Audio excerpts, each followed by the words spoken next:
तो पिछली वीडियो में हमने देखा था संचार किसे कहते हैं, संचार के माध्यम क्या चीज़ है, संचार के मूल तत्व क्या हैं, संचार की क्या भूमिका रहती है, कौन कौन सा गुण होता है, प्रथम गुण, द्वितीय गुण, फिर कूटीकरण, एनकोडिंग, डिकोडिंग, ठीक है, फिर फीडबैक, शोर, ये सब हमने पढ़ा था। ठीक है, अब हम इस वीडियो में पढ़ेंगे संचार के विविध प्रकार क्या होते हैं। ठीक है, चैनल पे नए हैं तो चैनल सब्सक्राइब करो, मैं पूरा समझाते जाऊंगा। अब हम सब मिल कर के क्या पढ़ेंगे इसको, तो सब मिल कर के जब पढ़ेंगे तो आसानी से समझ में आ जाएगा। ठीक है, तो पहला जो प्रकार है वो है सांकेतिक संचार। कौन सा संचार है? सांकेतिक संचार। विविध प्रकार है, उनमें से एक सांकेतिक संचार है। फिर दूसरा है जिसको हम मौखिक संचार कहते हैं, मौखिक संचार। फिर तीसरा जिसको अमौखिक संचार कहेंगे। अमौखिक मतलब जैसे सांकेतिक वैसे ही सेम टू सेम। फिर एक होता है अंतःवैयक्तिक, ठीक है, अंतःवैयक्तिक संचार। फिर उसके बाद होता है हमारे पास समूह संचार। पांचवा समूह संचार होता है जिसको हम ग्रुप में संचार करते हैं, मास कम्युनिकेशन होता है। उसके बाद जनसंचार, और ये सब हो गए हमारे संचार के अलग अलग प्रकार। ये अलग अलग प्रकार है। अब हर एक प्रकार को हम थोड़ा थोड़ा समझते हैं। तो सबसे पहले जानते हैं सांकेतिक संचार क्या होता है। ठीक है, तो चलिए शुरू करते हैं। सांकेतिक संचार को समझे, सबसे पहले समझते हैं कौन सा संचार? सांकेतिक। सांकेतिक संचार क्या है ये समझते हैं। संकेत से आप क्या समझते हो? संकेत से ही बना शब्द संकेत, सांकेतिक। संकेत मतलब जिसको हम लोग डायरेक्शन भी कहते हैं इंग्लिश में, है ना, दिशा देना किसी चीज़ को, संकेत करना, इशारा भी इसको कहते हैं ना। सांकेतिक संचार का अर्थ है संकेतों द्वारा संदेश पहुंचाना। संकेत बताए, जैसे मनुष्य को हम लोग हाथ जोड़ते हैं, क्या करते हैं? हाथ जोड़ते हैं, नमस्कार करते हैं, तो वो क्या हो गया? संदेश हो गया। वैसे ही पाँव छूते हैं, वो संदेश हो गया। हाथ मिलाते हैं, हेलो करते हैं किसी को, वो भी क्या हो गया? हेलो बोलना नहीं है, बस हाथ से हाथ मिलाते हैं, तो वैसे मुट्ठी कस लेना, ठीक है, ये भी एक संकेत हो गया। वैसे ही सिग्नल देना, रेड बत्ती, लाल बत्ती ये जगती है जब आप देखते हैं ट्रैफिक में, तो ये भी एक संकेत है। फिर उसके बाद लाल बत्ती होना, हरी बत्ती, ये सब क्या है? सांकेतिक संचार है। इनमें मनुष्य अपने अंगों का या अन्य उपकरण का प्रयोग करता है। इसमें उपकरण चाहिए या इंसान के पार्ट ऑफ बॉडी चाहिए, ठीक है, उपकरणों का प्रयोग करता है यहाँ पर, और अंगों का प्रयोग करता है, अपने शारीरिक अंगों का प्रयोग करता है। तो आदिम युग में यही साधन जो था वो सबसे महत्वपूर्ण रहा था। जो पुराना युग है उसमें यही सबसे महत्वपूर्ण यही रखा था। अब बात करते हैं हम लोग, उसके बाद कौन सा संचार था? मौखिक संचार। कौन सा संचार है? मौखिक संचार। मौखिक तो आप समझते ही हैं, ये मुख शब्द से बना हुआ है, मुख से बना हुआ एक प्रत्यय लग के बन गया मौखिक, है ना। मुख से जो संचार किया जाता है मौखिक संचार है। मेरे ख्याल से ये बहुत इंपॉर्टेंट संचार होता है। और अब मौखिक संचार जो है, इसको प्रयोग करने के लिए भी हमें उपकरणों की भी ज़रूरत पड़ती है ना। सबसे बड़ा उपकरण तो मौखिक संचार का हम खुद ही होते हैं, हमारा मुंह होता है, भगवान ने जो दिया होता है। जो मुंह के द्वारा ध्वनियों के माध्यम से संदेश पहुंचाया जाता है उसे मौखिक संचार कहते हैं। आपसी बातचीत, सबसे पहले हम लोग एक दूसरे से जब बातचीत करते हैं मुंह से ही करते हैं, तो वो एक उसका प्रकार है। फिर टेलीफोन से जो हम लोग बात करते हैं, फिर उससे बाद स्पीच देते हैं, जो भाषण देते हैं, ये सब क्या है? मौखिक संचार है। तो अब उसके बाद बात करते हैं अमौखिक संचार की। अमौखिक संचार क्या होता है? तो अमौखिक संचार होता है मौखिक संचार के अलावा, ये जो मौखिक संचार है इसके अलावा अन्य सभी प्रकार का जो संचार है वो मौखिक कहलाता है। अन्य सभी प्रकार का, वो सांकेतिक हो, अंतःवैयक्तिक हो, समूह हो, जनसंचार हो, वो सब क्या है? अमौखिक संचार है। तो सांकेतिक संचार, लिखित संचार, सांकेतिक संचार जिसकी हमने पहले बात की थी, फिर उसके बाद लिखित संचार, फिर उसके बाद चित्र, फिल्म, ये सब जो है किसके उदाहरण है? अमौखिक संचार के उदाहरण है। तो अब उसके बाद करेंगे हम लोग, बहुत इम्पोर्टेंट है ये अंतःवैयक्तिक, ठीक है। एग्ज़ाम में ये इसके बारे में पूछा जाता है, अंतःवैयक्तिक संचार, जो जिसको हम लोग कहते हैं इंट्रापर्सनल। क्या कहते हैं इसको? इंट्रापर्सनल। तो इंट्रा हो गया अंतः, अंतः मतलब अंदर। जब भी हम किसी जगह के अंदर जाते हैं तो उसको एंटर कहते हैं ना, वैसे ही अंतः को कहते हैं इंट्रा। और वैयक्तिक तो आप जानते ही ये होता है पर्सनल, और संचार क्या हो गया? संचार तो आपको पता ही है, जो हम लोग अपने अपने आप में जो संचार करते हैं उसे अंतःवैयक्तिक संचार कहते हैं। तो चलिए देखते हैं और समझते हैं इसको कि आखिर अंतःवैयक्तिक संचार का आशय क्या है। तो इसका आशय है कि एक व्यक्ति अपने आप से बातचीत करता है जब, ठीक है, तो उसे कहते हैं इंट्रापर्सनल। ठीक है, किससे करता है? जब अपने आप से। अपने आप से जब हम लोग बातचीत करते हैं तो उसको क्या कहते हैं? इंट्रापर्सनल संचार। उसको कहते हैं अंतःवैयक्तिक संचार। क्या कहते हैं? अंतःवैयक्तिक संचार कहते हैं। तो ये तो समझ में आ गया आपको कि जब हम खुद से बातें करते हैं तो उसको हम कहते हैं अंतःवैयक्तिक संचार। मनुष्य अकेला होने पर अपने आप से बातचीत करता है। वह भाषा या स्मृतियों, गीतों आदि के माध्यम से स्वयं को व्यक्त करता है। वो क्या करता है? कई बार खुद ही अपने आप में क्या कर रहा होता है? गीत गा रहा होता है, और कई पुरानी जो यादें हैं, स्मृतियां हैं, उनको याद कर रहा होता है और हंस रहा होता है। तो उसे हम लोग क्या कहेंगे? इंट्रापर्सनल संचार। ठीक है, ऐसा संचार वैयक्तिक होता है। ऐसा संचार जो है वैयक्तिक होता है, मतलब पर्सनल होता है। ठीक है, ऐसा संचार जो है वो एकदम पर्सनल, वैयक्तिक होता है, खुद में ही इंसान बातें करता है, इसलिए ऐसा अंतःवैयक्तिक संचार है। अब इसका एक प्रकार है डायरी लिखना। क्या करना? डायरी लिखना। जो डायरी लिखना है ना, ये अपने लिए लिखता है इंसान, तो इसको अंतःवैयक्तिक कहेंगे। और उसी तरह से कविताएं लिखना जो खुद के ऊपर आधारित होती हैं, तो ये कविताएं क्या होगी? ये भी अंतःवैयक्तिक संचार का अंग है। तो ये कुछ अंग हैं, इनको आप याद रखें। ये क्या हो गया? इंट्रापर्सनल संचार। अब बात करते हैं हम लोग, एक बहुत ही इम्पोर्टेंट है जी, इंट्रापर्सनल और इंटरपर्सनल, ये दोनों शब्द जो है ना, ये हमें कंफ्यूज करते हैं। तो एक है इंटरपर्सनल, जिसको कहते हैं अंतर्वैयक्तिक। क्या है ये? अंतर्वैयक्तिक संचार।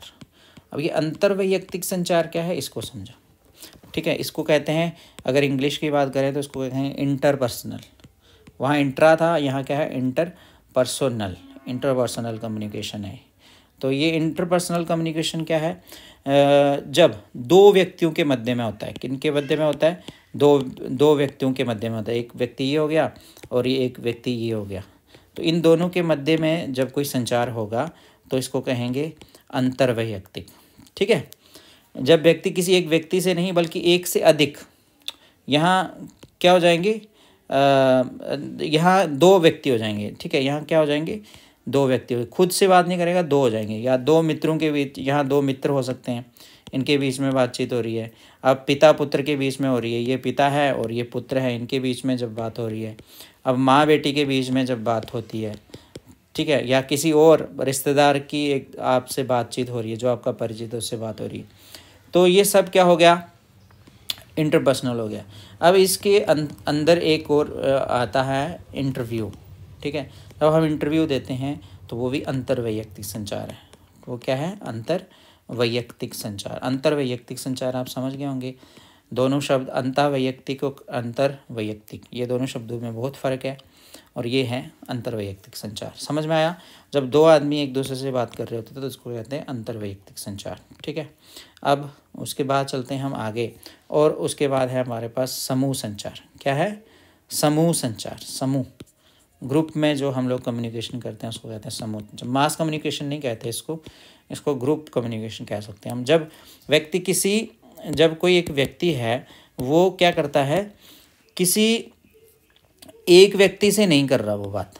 ठीक है, वो किससे कर रहा है? बहुत सारे व्यक्तियों से बात कर रहा है। ये आदमी बात कर रहा है, यहाँ इस तरफ बहुत सारे लोग बैठे हुए हैं, उनसे बात कर रहा है, एक से अधिक व्यक्तियों से बात करता है, या किसी समूह के सदस्य आपस में विचार विमर्श कर रहे हैं, या इस तरफ भी बहुत सारे लोग हैं, एक नहीं है, यहाँ पर भी बहुत सारे हैं, और इस तरफ भी दो ग्रुप हैं। ठीक है, एक भी कर सकता है सब ग्रुप के साथ, और दोनों तरफ दो दो ग्रुप हैं, आपस में बातचीत कर रहे हैं, आपस में ये इनसे बात कर रहा है, ये इनसे बात कर रहा है, तो इसको हम लोग क्या कहेंगे? समूह संचार। ठीक है, तो जैसे यहाँ एक उदाहरण मैं बता दूँ। जैसे मान लो एक टीचर है। ठीक है, ये है टीचर, तो ये क्लास में जो बच्चे बैठे हुए हैं उनसे बातें कर रहा है। ठीक है, कक्षा में जो एक अध्यापक संचार करता है, कक्षा में उसे समूह संचार कहते हैं। ठीक है। और किसी संस्था की बैठक, जब कहीं कोई बैठक हो रही होती है, बैठक में सामने एक मैनेजर होता है या कोई भी जो बैठक करने वाला ऑर्गेनाइजर होता है, वो जब बातचीत करता है सबके साथ, ठीक है, कक्षा का एक उदाहरण हो गया, बैठक हो गया, फिर आपस में विचार विमर्श जब होता है या चर्चा होती है, चर्चा है ना, जब किसी विषय पर एक बहुत बड़ी चर्चा हो रही है, जैसे पर्यावरण के ऊपर चर्चा हो रही है, जैसे क्लास में मॉनिटर बनाना उसकी चर्चा हो रही है, तो वो क्या होगी, समूह चर्चा होगी। अब जलसा जुलूस जो है, जलसे होते हैं इलेक्शन के लिए, जुलूस निकाले जाते हैं किसी समस्या के हल के लिए, तो ये जलसा जुलूस भी जो है ये समूह संचार होते हैं। तो समूह संचार का उद्देश्य सामूहिक संदेश देना। ये जो इंसान है, टीचर ही है, ये सामूहिक संदेश दे रहा है। इसके कानों में भी वही बात घुस रही है, इसके में भी, इसमें भी, सब में। तो सामूहिक जो संदेश देता है, इसमें कोई एक व्यक्ति भी बात करता है तो सबके लिए करता है। ठीक है। प्रायः सामूहिक मुद्दों पर की गई वार्ता समूह संचार के अंतर्गत आती है। तो अब बात करते हैं हम लोग इसके बाद जनसंचार की। तो जनसंचार जो है ये भी बहुत इम्पोर्टेंट है। ये आपको पता होना चाहिए कि जनसंचार क्या चीज़ होती है ना। जनसंचार, जिसको इंग्लिश में मास कम्युनिकेशन कहते हैं, ये एक सब्जेक्ट है पूरे का पूरा, मास कम्युनिकेशन। तो क्या है मास कम्युनिकेशन? जनसंचार ये एक नई सभ्यता का शब्द है। ठीक है। जब से संचार की नई तकनीकें आई हैं, जब से न्यू टेक्निक्स आई हैं, जैसे कि क्या क्या आया, नया क्या क्या आया। सबसे पहले टाइपिंग मशीन्स आई है ना, टाइपिंग मशीन आई, फिर उसके बाद टेलीविज़न वगैरह आए, प्रसारण यंत्र आए, टेलीविज़न रेडियो वगैरह आए। ठीक है। टेलीविज़न रेडियो एट्सेट्रा जब से आए हुए हैं, तब से ये शब्द प्रयोग में आने लगा। कौन सा? Mass communication. Typing machine, television, radio जब से आया तब से ही।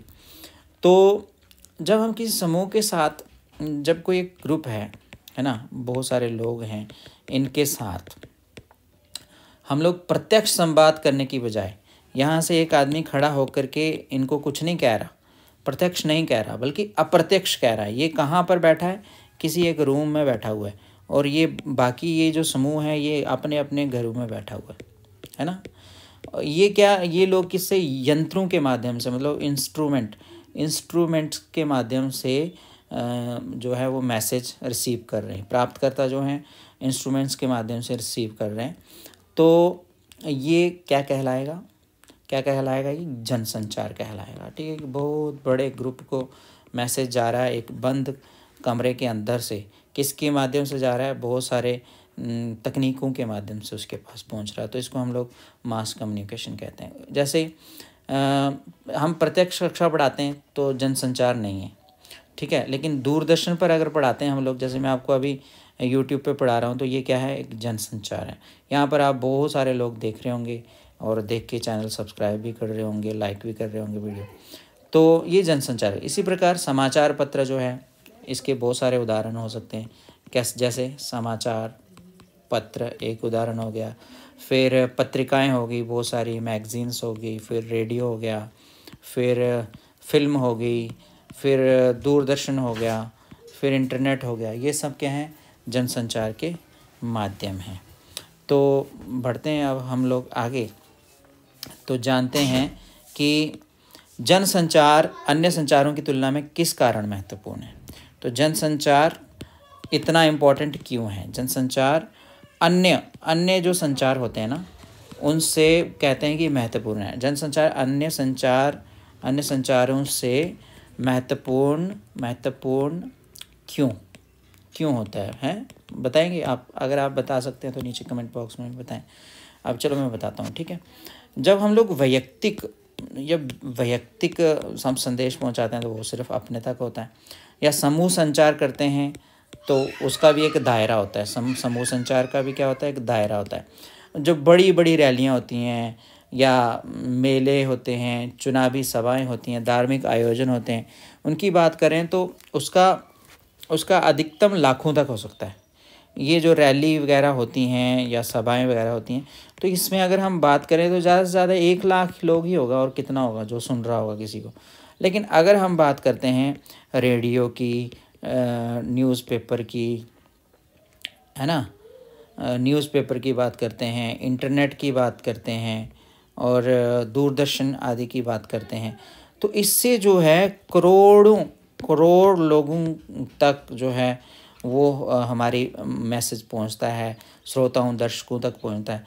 तो हम कह सकते हैं कि जनसंचार जो है हजार बाहुओं वाला होता है, इसकी महत्ता सर्वोपरि है। इसलिए जनसंचार क्या है, अन्य संचारों से महत्वपूर्ण है। तो यही एक बात है कि जनसंचार जो है बहुत महत्वपूर्ण है। तो अब बात करते हैं, हम लोग जनसंचार की ही बात करेंगे। जनसंचार की जो विशेषताएं हैं उनको जानते हैं कि जनसंचार की विशेषताएं क्या हैं। ठीक है, जनसंचार की विशेषताएं ये भी बहुत इम्पोर्टेंट है। आप लिख पाएंगे आराम से और समझ भी पाएंगे कि जनसंचार की विशेषताएं क्या होती हैं। ठीक है, क्योंकि जनसंचार जो है तकनीकों से होता है, इसलिए ये बाकी वालों से क्या होता है, विशेष ही होता है। इसकी कुछ विशेषता हम इस प्रकार से भी बता सकते हैं, जैसे सार्वजनिकता। ठीक है, ये इसकी एक पहली विशेषता है कि सार्वजनिकता मतलब पब्लिकली होता है ना। जनसंचार की प्रकृति सार्वजनिक होती है।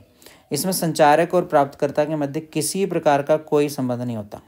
जो संचारक है और जो प्राप्तकर्ता है, इनके बीच में कोई भी रिलेशन नहीं होता। ठीक है, संबंध जो है इनके बीच में नहीं होता, ये नहीं होता, सबसे पहली बात है। इसलिए हम इसको सार्वजनिक कहते हैं। एक ही कार्यक्रम एक ही समय में देश विदेश और अनेक नगरों में अनेक वर्गों के लोग देख सकते हैं।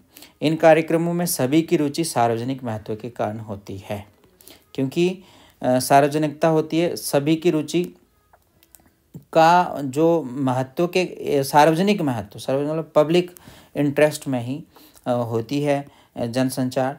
तो सबकी जो पब्लिक इंटरेस्ट है वो रहता है, तभी ये संचार संभव होता है। ठीक है, अब क्या क्या कहा मैंने कि सबसे बड़ी बात है कि यहाँ संचारकर्ता और प्राप्तकर्ता के बीच में कोई संबंध नहीं होता। ये ना पिता है, ये ना पुत्र है, ये ना माता है, ना कोई भी है। तो यहाँ पर क्या होता है, ये सार्वजनिकता इसकी पहली विशेषता है।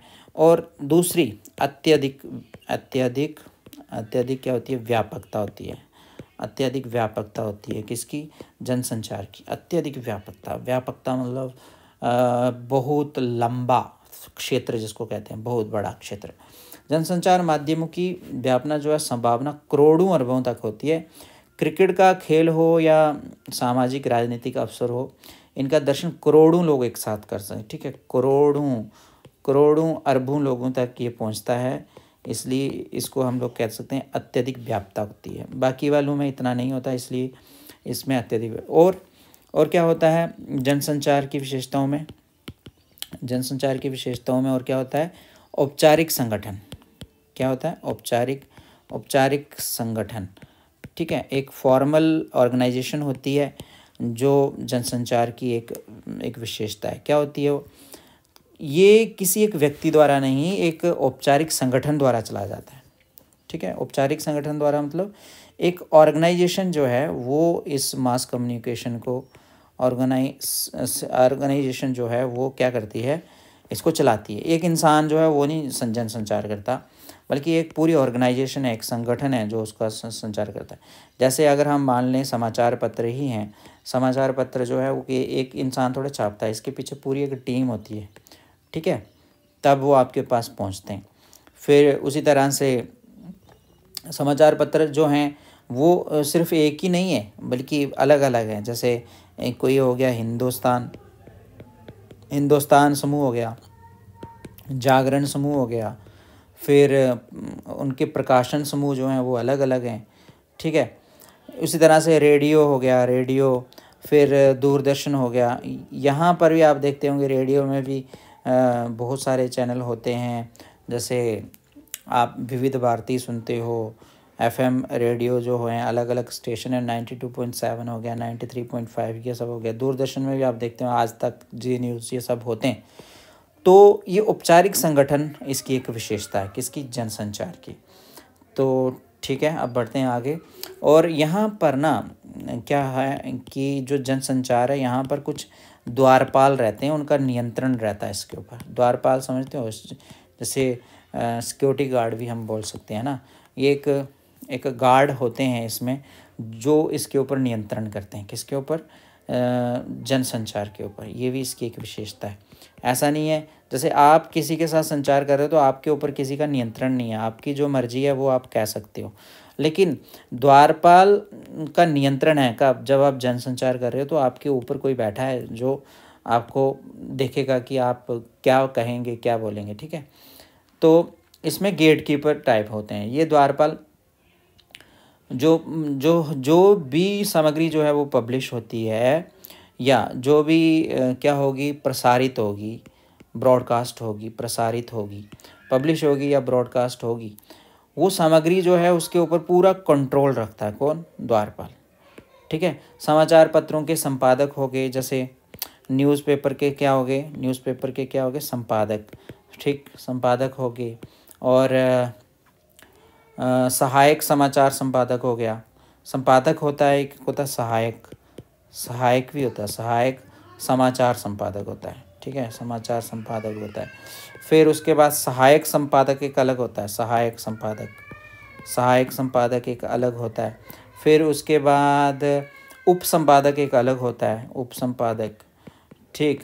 ये तय करते हैं कि पत्र में कौन सी सामग्री जो है वो छपेगी। ये द्वारपाल 3 मूल्यों की रक्षा करते हैं। ये जो द्वारपाल हैं जिनके बारे में मैंने बात की, ये बेसिकली 3 मूल्य जो हैं उनकी रक्षा करते हैं। 3 मूल्य कौन कौन से हैं, 3 मूल्य हैं जो उनकी बात करें तो ये एक तो देखते हैं कि ये जो पत्र हम लोग छाप रहे हैं ये सार्वजनिक हित में है या नहीं है, ठीक है, सार्वजनिक हित में है, ये देखेंगे सबसे पहले। फिर 3 मूल्यों की बात हो रही है, कितने मूल्य, 3 मूल्य। एक देखेंगे वो कि सार्वजनिक हित है या नहीं है, सार्वजनिक हित, सार्वजनिक हित देखेंगे। फिर उसके बाद दूसरा देखेंगे पत्रकारिता के सिद्धांत, उसके ऊपर है या नहीं है, जो पत्रकारिता के सिद्धांत है उसके ऊपर आधारित हैं या नहीं है। फिर तीसरा देखेंगे आचार संहिता, क्या देखेंगे, आचार, जिसको सेंसर बोर्ड भी आप कह सकते हैं, आचार संहिता का उल्लंघन तो नहीं कर रहे। तो ये 3 चीज़ें जो हैं इसके मूल्य हैं, किसके किसके मूल्य हैं, ये विशेषता है जनसंचार की विशेषताओं में, ये जनसंचार के ही विशेषताओं में द्वारपालों का जो नियंत्रण है एक विशेषता है। उन द्वारपालों वो जो द्वारपाल हैं वो इन 3 मूल्यों की रक्षा करते हैं, सार्वजनिक हित, पत्रकारिता सिद्धांत और एक आचार संहिता। अब इसके बाद एक और विशेषता है, वो है फीडबैक। क्या है, फीडबैक। अब जो भी समाचार रहते हैं, जो जनसंचार होता है, आप देखते हैं कि इसमें जो प्रतिक्रिया है ना, इसका ना अभाव होता है, प्रतिक्रिया का अभाव होता है इसमें उतनी ज़्यादा प्रतिक्रिया नहीं मिलती, सब लोग प्रतिक्रिया नहीं देते, है ना। जनसंचार के माध्यम से जो भी प्रकाशित होती है सामग्री, उसमें फीडबैक जो है वो तुरंत तो नहीं मिलती है, तुरंत नहीं मिलती। जैसे हम लोग बात कर रहे हैं अभी एक दूसरे से तो तुरंत मिल जाएगी फीडबैक, लेकिन इसमें नहीं मिलती है। तो ये विविध प्रकार के सर्वेक्षणों, इसमें क्या किया जाता है, सर्वेक्षण किए जाते हैं तभी मिलेगी, सर्वेक्षण होगा, है ना, एक बहुत बड़ा सर्वेक्षण होगा, सर्वेक्षण के आधार पे ही लोग वोटिंग करेंगे, तो वोटिंग के आधार पे ही आपको फीडबैक मिलेगी। और या कई बार क्या होता है, कुछ श्रोता या कुछ दर्शक पत्र भी लिखते हैं, पुराने समूह की बात, पत्रों के माध्यम से भी फीडबैक मिलती है।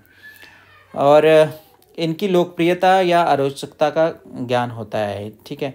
और बात करते हैं अब हम आगे, जनसंचार जो है किन किन कार्यों को संपन्न करता है। जो जनसंचार है, जो जनसंचार जिसे हम लोग कहते हैं, वो उसके जो कार्य हैं वो कौन कौन से हैं, किन किन कार्यों को संपन्न करता है जनसंचार के कार्य।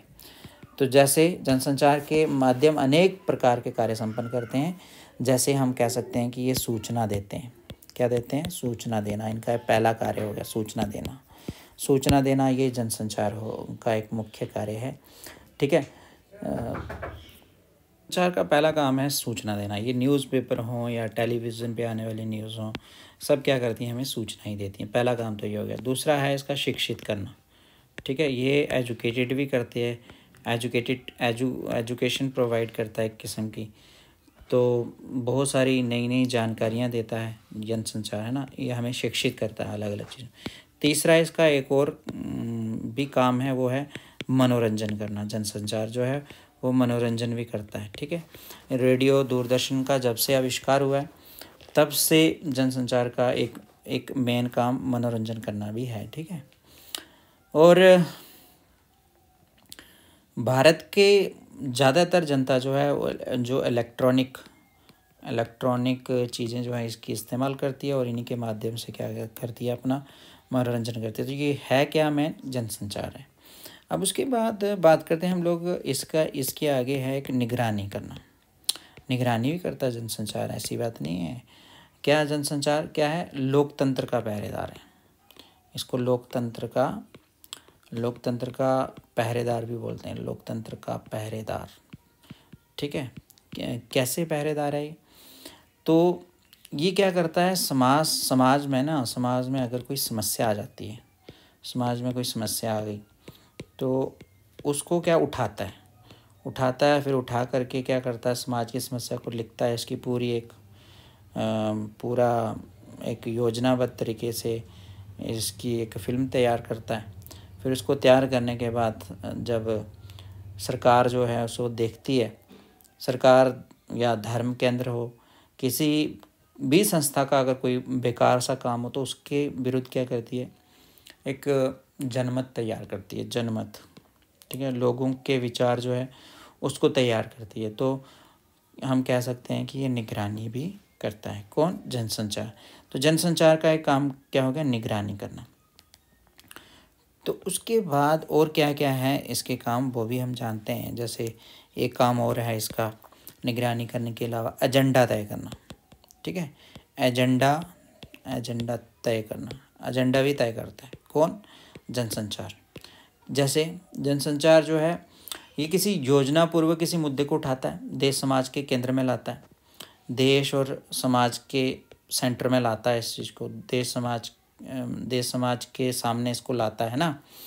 और वह सरकार तथा समाज के प्रतिनिधियों के मत देकर तथा मुद्दों को व्यापक महत्व देकर समाज को किसी खास दिशा में मोड़ देने का प्रयत्न करता है, ठीक है। एजेंडे से क्या करता है, एक समाज को किसी खास डायरेक्शन में मोड़ देता है, उसकी पूरी कोशिश करता है। और उसके बाद अगर हम बात करें पॉइंट नंबर 6 की, तो यह है विचार विमर्श करना, ठीक है। विचार विमर्श भी करता है कौन? जनसंचार। विचार विमर्श करना भी इसका एक मुख्य मुद्दा है।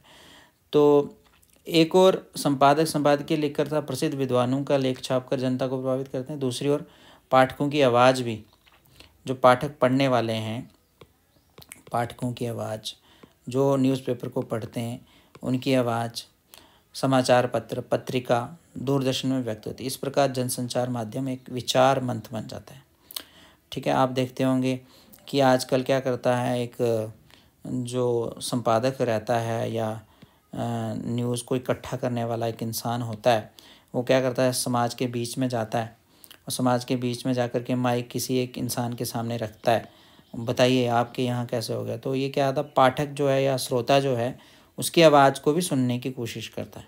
तो ये भी इसका एक काम है, किसका? जनसंचार का, ठीक है। तो ये जनसंचार के मुख्य मुख्य कार्य थे। अब बात करते हैं कि जनसंचार के जो प्रमुख माध्यम हैं, किसके? जनसंचार के जो प्रमुख माध्यम हैं उनकी बात करते हैं। जनसंचार के प्रमुख माध्यम ये कौन से हैं? जनसंचार जो है इसके बहुत इम्पोर्टेंट माध्यम कौन से हैं, है ना, किस पे डिपेंड है, एक सोर्स क्या है इसकी, उसकी अगर बात करें तो सबसे पहले अगर बात करते हैं वो है समाचार पत्र पत्रिकाएं। समाचार पत्र पत्रिकाएं ये इसका एक मेन माध्यम है, जिसको हम लोग प्रिंट मीडिया भी कहते हैं। इसको हम लोग प्रिंट मीडिया कहेंगे, किसको? समाचार पत्रों को और मैगजीन्स वगैरह को प्रिंट मीडिया कहेंगे। दूसरा रेडियो, ये प्रिंट मीडिया तो नहीं है, ये भी एक जनसंचार का माध्यम है। फिर तीसरा अगर बात करें तो ये दूरदर्शन, ये भी इसका एक माध्यम है। फिर उसके बाद बात करें तो ये है सिनेमा, ये भी इसका एक माध्यम है। फिर इसके बाद बात करें तो ये है इंटरनेट, ये भी इसका एक माध्यम है, किसका? जनसंचार का, ठीक है। ये जनसंचार के माध्यम आए। तो इस वीडियो में अभी हम इतना ही रखते हैं और इसके बाद वाले वीडियो में मैं आपको बता दूं प्रिंट माध्यम जो है इसकी चर्चा करेंगे। सबसे पहला माध्यम तो यही है। तो प्रिंट माध्यम के विषय में पढ़ेंगे या रेडियो, दूरदर्शन, सिनेमा, इंटरनेट, इन सब विषयों में हम लोग जानेंगे। समाचार और संपादकीय, इसके विषय में भी हम पढ़ने वाले हैं।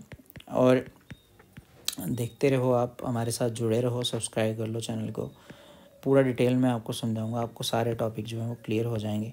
डिस्कशन भी करते चलें। आप कमेंट बॉक्स में कुछ पूछना है तो पूछें, ठीक है। अभी तक इतना ही।